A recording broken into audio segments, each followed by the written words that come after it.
I'd like to call the meeting to order. If we could stand for the pledge.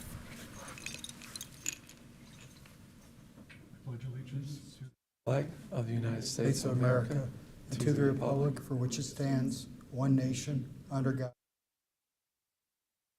justice for all. Welcome, everyone, to the regular February Board of Education meeting for Community High School District 94. Mission statement, please. Community High School strives to promote and provide growth experiences in learning, leadership, and living. Thank you, Rich. Board agreements, please. Board agreements. When an individual board member requests information, it will be provided to all board members. One gets, all get.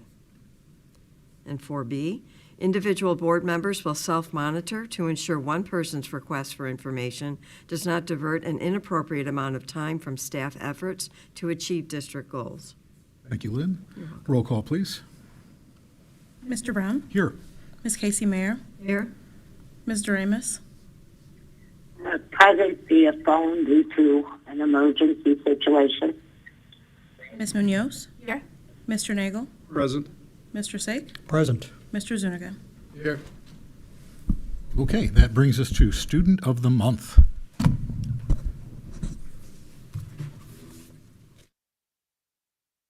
West Chicago Community High School has selected Gianna DeConcilis of West Chicago as Student of the Month for January 2023. Gianna was selected by her teacher, who said Gianna exemplifies what it means to be a leader, a role model, and a wildcat. She is hardworking, and I see that she has the respect of her peers because she gives them the same respect. Gianna, a senior, has been on high honor roll every semester of her high school career, earning a cumulative weighted grade point average of 5.556. She is an Illinois State Scholar, a member of the National Foreign Language Honor Society, and the National Honor Society, where she received the United Nations Community Service Award. Gianna has been involved in PEP Club and was chosen to be a PEP leader, helping organize and plan activities for sporting events and assemblies throughout the school year. She is also a student ambassador and has played volleyball all 4 years, serving as the JV captain last year. Throughout the year, Gianna volunteers with Feed My Starving Children, Project Cure, and was the committee chair for the National Honor Society Breakfast with Santa. Over the summer, she assisted the kids' volleyball camp, running drills and games to improve their skills, and previously volunteered with Mending Fences Farm Therapy.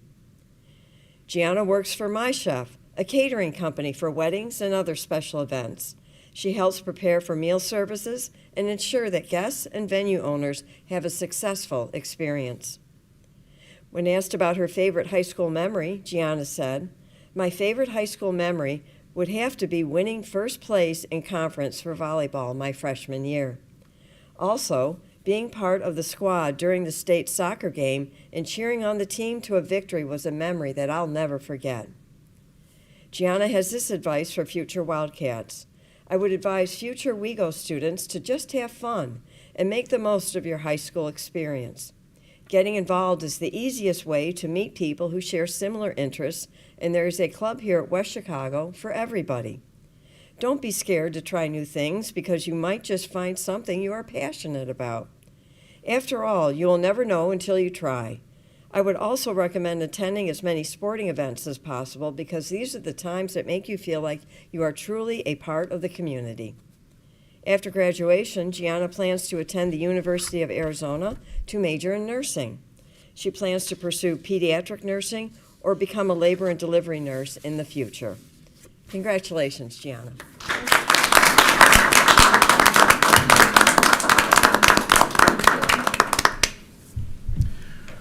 Well done, Gianna. That brings us to good news of the district.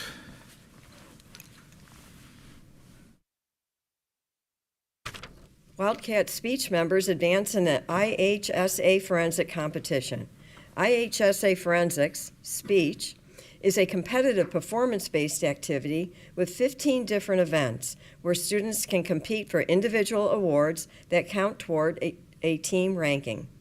Think of it as a track and field for different types of oration. Year after year, West Chicago students have provided a competitive element in the most competitive Illinois speech/forensics region. The 3 speakers being recognized this evening advanced in poetry, oratorical declamation, and dramatic interpretation. In poetry, Kenya reads a piece or a collection of pieces from various authors, known as a program centered around a central theme. In oratorical declamation, Alex performs a memorized version of a speech or presentation that was initially written by someone else, but performs it with his own emotional inflection and style. Michael performed a dramatic interpretation in which he recreates a scene from a play. Whether a monologue or multiple characters, he represents all the parts or characters of the scene.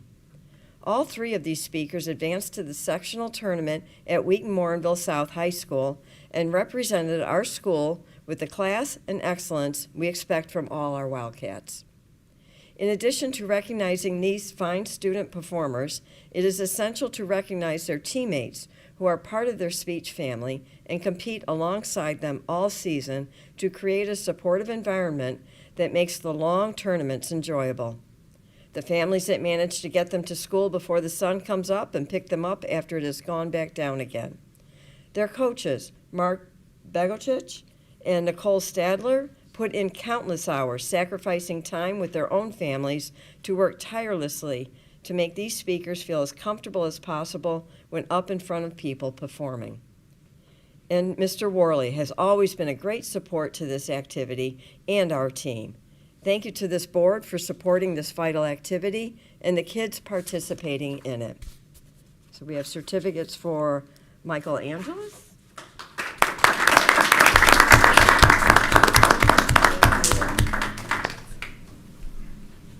And Kenya.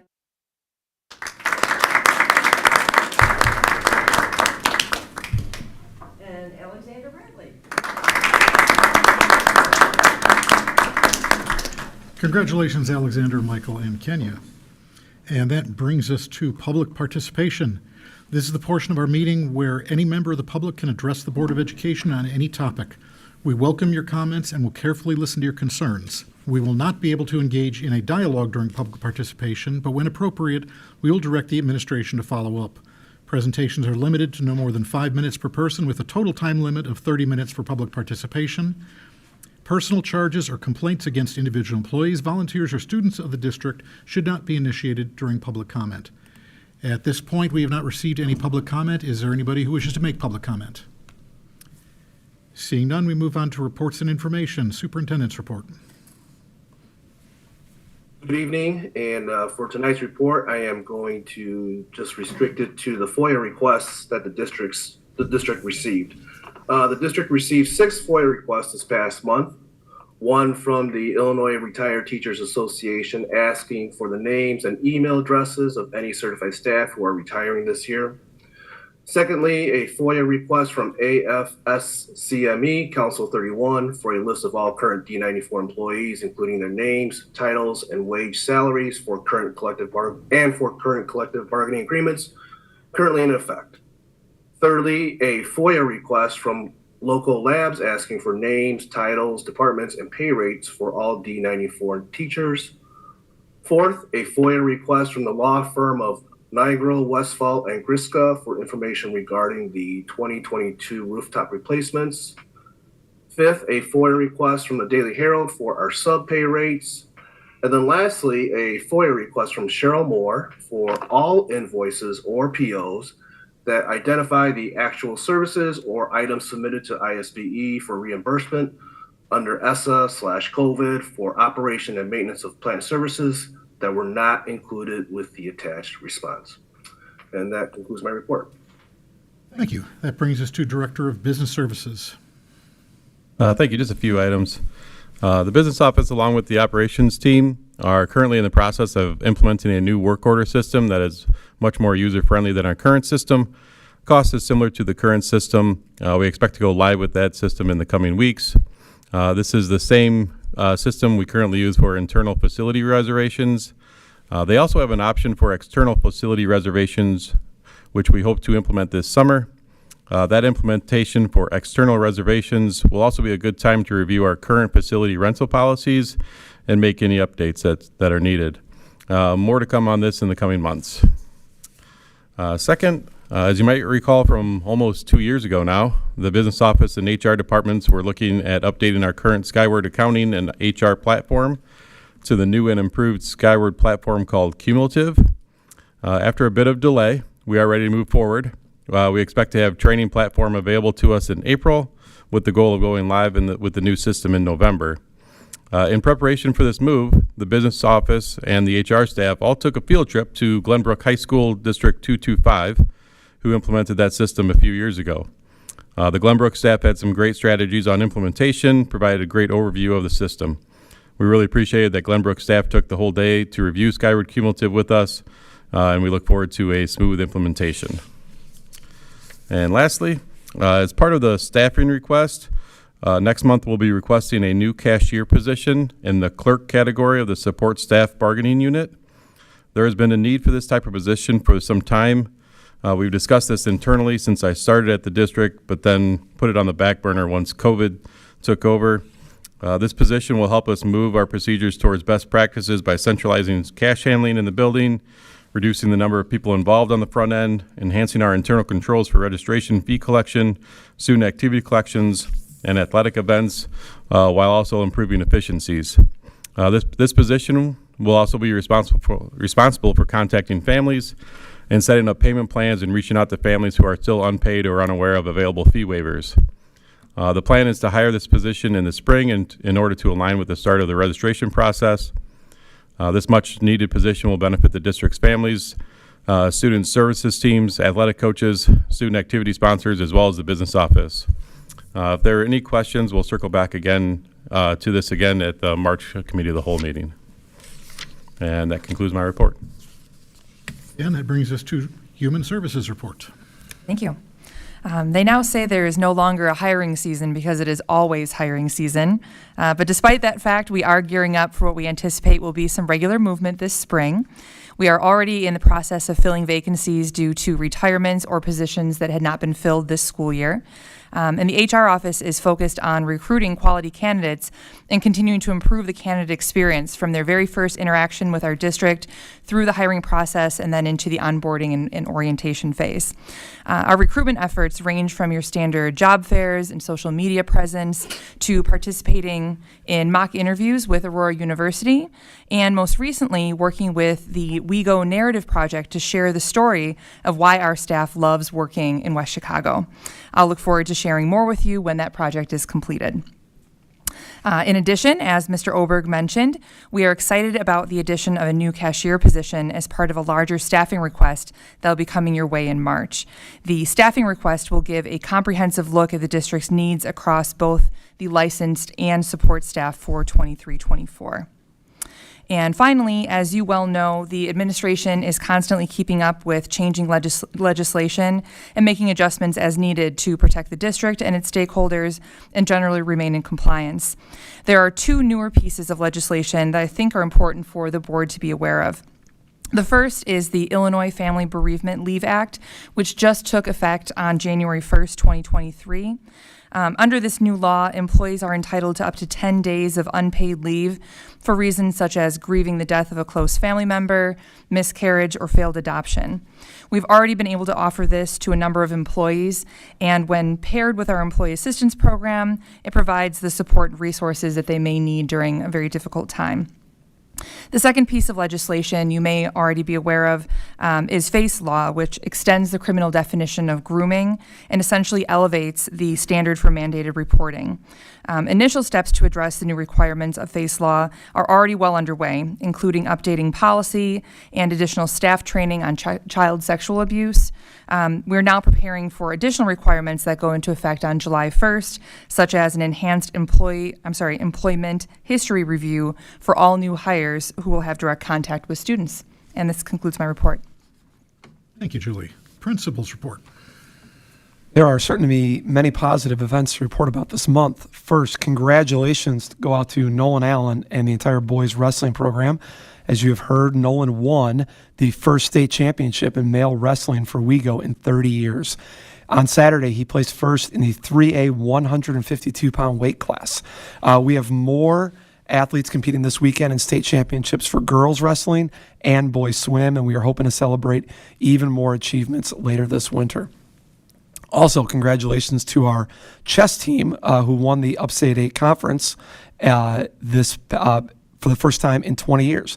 And they also finished 52nd in the state tournament held in Peoria 2 weeks ago. I also want to note that in the past month, WeGo has hosted regional speech tournaments. The regional speech tournament here, the girls basketball regional, the boys basketball regional, the Upstate 8 math tournament, and the Upstate 8 Student Leadership Conference. First, I want to thank the staff members who worked very tirelessly to organize these large events, as well as the administrators who helped facilitate them. But I also want to take a minute to thank the board for the consistent investment the district has made in our facility in the past 5 years. This really has been tremendous, and as a result, we are now able to host all of these events. Not only is it really convenient for our families and our kids, but it's also a wonderful opportunity to highlight and to showcase the school. And I can tell you, we receive nothing but compliments for every single one of these events that we've hosted of how wonderful our building looks.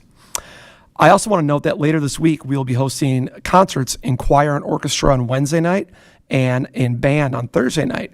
At both of these events, we will be announcing a brand new music scholarship. The family of Janet Sikma has established a scholarship fund in Miss Sikma's memory that will be awarded to a WeGo musician every year who plans to continue their musical education after graduation. And we are grateful to the Sikma family for reaching out and for organizing this and continuing Miss Sikma's legacy, which has positively impacted so many WeGo students and the entire West Chicago community. I'm also pleased to announce that for the first time in our school's history, we have been recognized as an AVID certified site. The status is awarded to sites that have met AVID's implementation expectations and submitted the required documentation that supports our program's effectiveness and student progress. This is a reflection of the great work of our entire AVID team and what they do every year. Earlier this semester, our first semester honor roll students were recognized. 947 students who earned the either honor roll or high honor roll received individual certificates during den time and were recognized then. This is a new tradition that we started last year based on a recommendation from a committee of staff members, and it's been very, very well received. And finally, you have your discipline and attendance reports in your packet, and that concludes my report. Thank you, Will. That brings us to committee and representative reports. Is there any update from SACID? Yes, there is. Finishing that. I know I don't typically have updates from SACID, but there are going to be some changes going on, and I wanted to let everybody know about that. SACID has a protocols committee, and they're making some changes in regards to the structure of their board and how their meetings are going to be run. Currently, right now, there is two boards. There's a board of control, which meets monthly. It's about half superintendents and half board members. And there's a governing board. Governing board meets twice a year. They're all school board members. They approve the budget. They employ the executive director. And they will continue. So that board will not change. The governing board will stay the same. They'll still be board members. They'll still continue to meet twice a year. What they want to do is change the board of control to be all superintendents instead of half superintendents and half school board members. The rationale behind this, they feel that it'll be much more effective and efficient. They do struggle many times to achieve a quorum at their meetings. And just from experience, it's always the last couple days before a meeting, the emails are going out, who's coming, because we don't have a quorum yet. And a couple times we left meetings because we did not have a quorum. So there is a lot of truth to that statement. And I really appreciated the fact that when they were presenting this to the Board of Control at SACID, that they recognize the fact that there is turnover with board members, and that when people become elected as board members, they're not always aware of the fact that there are other meetings involved like SACID, and that maybe they're not just signing up to be a board member for their respective school, but they may be signing up for an additional time commitment. And I just appreciated the fact that they pointed that out and that they recognize that. They also recognize the fact that there's some long-term board members on SACID, and they're not requesting that people leave. There's really, I think, only one gentleman in particular that might stay. They also probably want to change the day, so to make it easier for all the superintendents now being on the Board of Control, they would probably be meeting during the day, which would make it difficult for board members also. Ultimately, too, they will change the name from Board of Control to Board of Directors, too, because they feel that that's more descriptive of what they are. For the transition, there's kind of a timeline to go through, so please correct me, Moses, if I mess any of this up. But they did have Burr Ridge, District 180, they sponsored a proposed amendment to the SACID Joint Articles of Agreement, because that's what's going to have to happen in order for these changes to take effect. So they did that at their January meeting. And so the next steps are, we talk about this now, and we have a discussion. Tomorrow there is a SACID meeting, and we will vote on that proposed amendment tomorrow. And we will need 2/3 of the Board of Control members present to approve that change. And then we will bring it back here and we will vote on it at our meeting in March.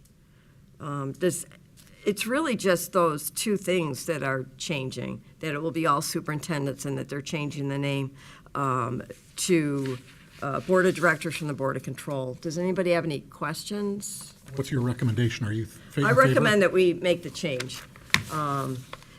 You know, we did have a lot of discussion about it. It's new enough when you're a new board member to come on to this board and try and learn as you go and learn as you go. It's a whole other world when you go over to SACID, and then you're with, I think it's 18 other school districts, and there's a lot going on there. And so that's a whole other expectation to learn as you're doing. You know, there's no orientation for it or anything. And then when there's turnover, you know, I've spoken to some of the other board members on there too, and they kind of have the same feeling, like that, you know, everybody's doing their best. You know, everything's all very student focused. But we feel that the superintendents obviously have more experience, and they know what's going on with their schools. They know exactly what their needs are, more so than I would. So, and you please feel free to chime in, Dr. Chang, but I just feel that you would have much more information on what's happening here in 94 in regards to special ed than me. No, you hit the points really accurately. This will be pretty analogous to what they do for TCD already, where TCD has a board of directors, it's DAOs, and it's made up of superintendents or appointed designee. And they handle a lot of the, you know, specifics. And one of the concerns that came out of SACID for why they wanted to propose this change in structure is that the field of special education has gotten immensely complex and nuanced over the years. And so the feeling was having superintendents at the table could more accurately speak to the needs of SACID, the cooperative, as well as make better informed decisions regarding all the issues that come across a co-op's table. And then the last thing I would just add is that with the board of directors, they would change their meeting schedule to the day as well, like TCD, so that they can accommodate more superintendent schedules to be able to meet. But this does allow for greater flexibility for SACID in their operations. Thank you, Moses. And that's all I have. Any questions or anything? Yeah, will the meeting minutes still be available and meetings be open to outside people? Yes, I would think so, correct? Yes. I don't think that part would change. Yeah, I would assume that that's the same. Again, at TCD, the DAO's Board of Control, Board of Directors, is an open meeting, and it follows OMA. Thank you. Can I throw in some knowledge there too? having been on the SASA board for 12 years, Lynn is absolutely correct with the changeover, and it's really hard on board members who have little or no knowledge of the technicalities and finances of rules and everything in regard to special ed. So I do think that this is probably a wise move.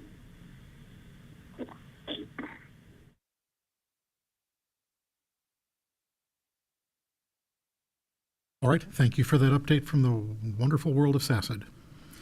Future dates, we've got committee of the whole meeting on March 7th, regular Board of Education meeting on March 21st, committee of the whole meeting on April 4th, regular Board of Education meeting on April 18th. That brings us to open comment from board members.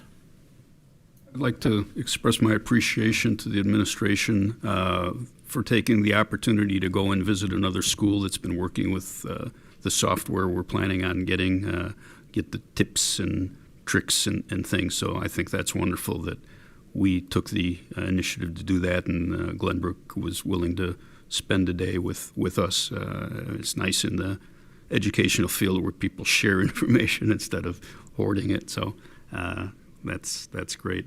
Second comment, with all the news about this railroad disaster in Ohio, it reminds me that we're bordered on two sides by freight trains.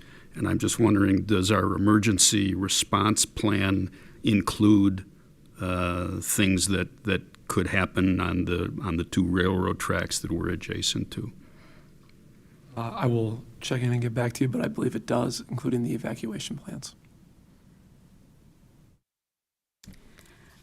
I'd like to propose a future topic on parent engagement positions that were allocated and discussed at some point through ESSER funding, just in order to align with the needs of the community and parent partnership, parent engagement, and parent education.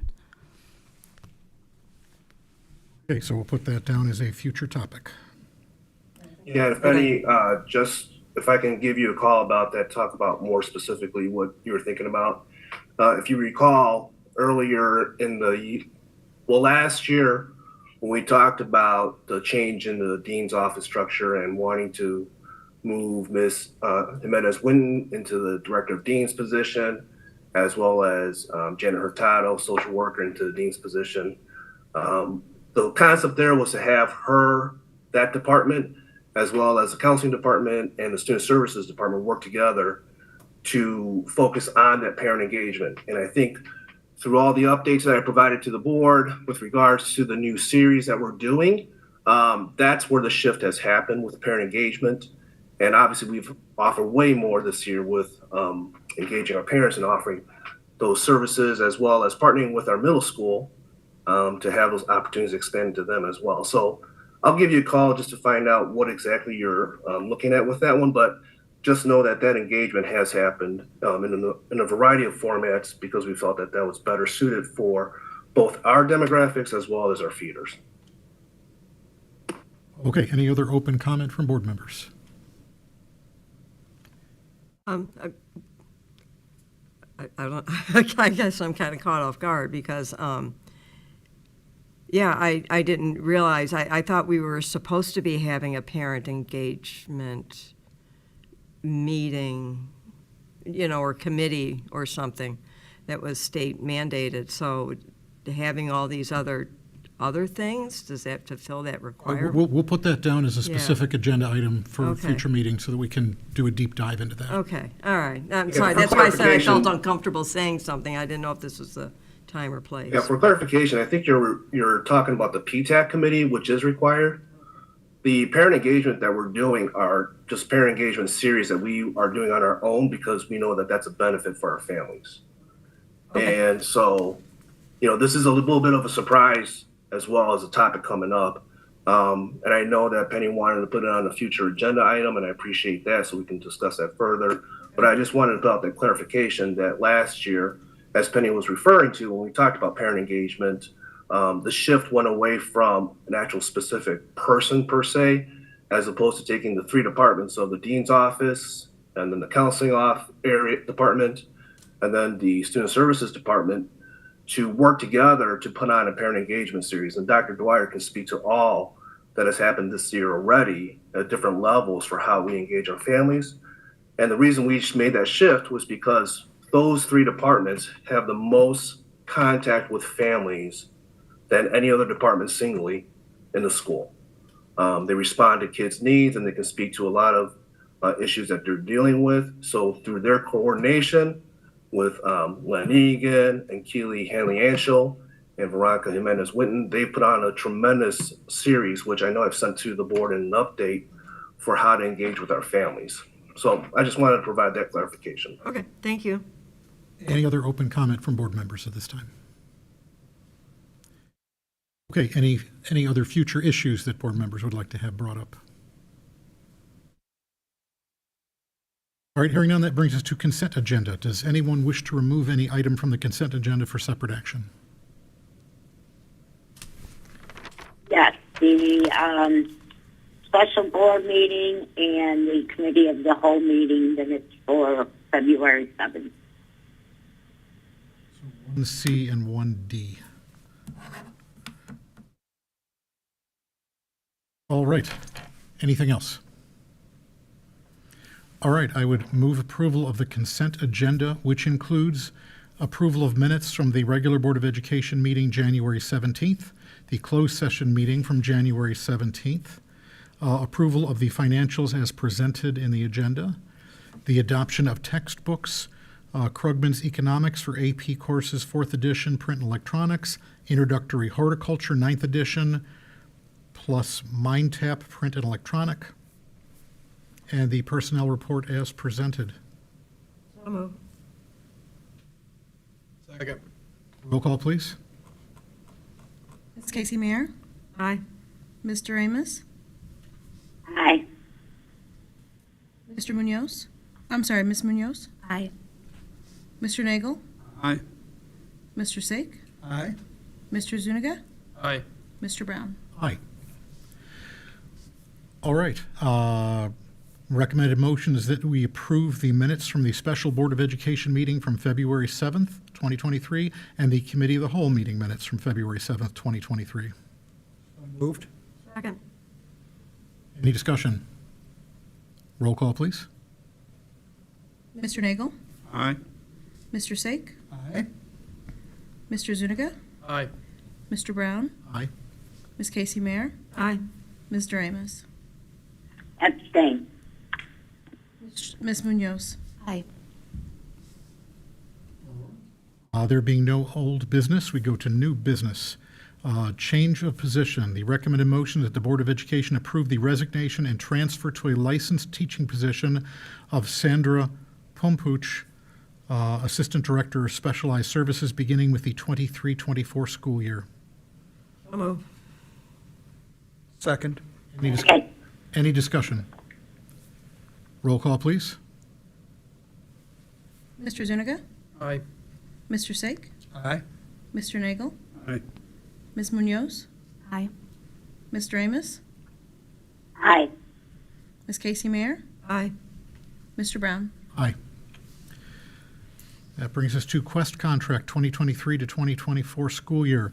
Recommended motions that the Board of Education approve the food services contract from Quest Food Services Management Services, Lombard, Illinois, for the 2023-2024 school year as presented. So move. Second. Is there any discussion? Roll call, please. Ms. Munoz, Aye. Mr. Brown, Aye. Ms. Casey Mayer, Aye. Mr. Zuniga, Aye. Mr. Sake, Aye. Mr. Nagel, Aye. Mr. Amos. Aye. Okay, that brings us to 2023 summer construction work proposal. The recommended motion is that the Board of Education approve the bid for completion of the 2023 summer construction work, including alternates 1 and 2 from Paul Board Construction, Chicago, Illinois, in the amount of $643,000. Move. Second. Is there any discussion? Roll call, please. Mr. Sake, Aye. Mr. Zuniga, Aye. Mr. Brown? Aye. Ms. Casey Mayer? Aye. Ms. Doremus? Aye. Ms. Munoz? Aye. Mr. Nagel? Aye. Okay, that concludes the business for open session. We will be going into executive session for purposes of the appointment, employment, compensation, discipline, performance, or dismissal of specific employees, and litigation when an action against, affecting, or on behalf of the particular public body has been filed and is pending before a court or administrative tribunal, or when the public body finds that an action is probable or imminent, and there will not be any action taken after closed session. Is there a motion? So moved. Roll call, please. Ms. Munoz? Aye. Mr. Nagel? Aye. Ms. Casey Mayer? Aye. Ms. Doremus? Aye. Mr. Zuniga? Aye. Mr. Brown? Aye. Mr. Sake? Aye. Okay, we will be going into executive session, and why don't we take 5?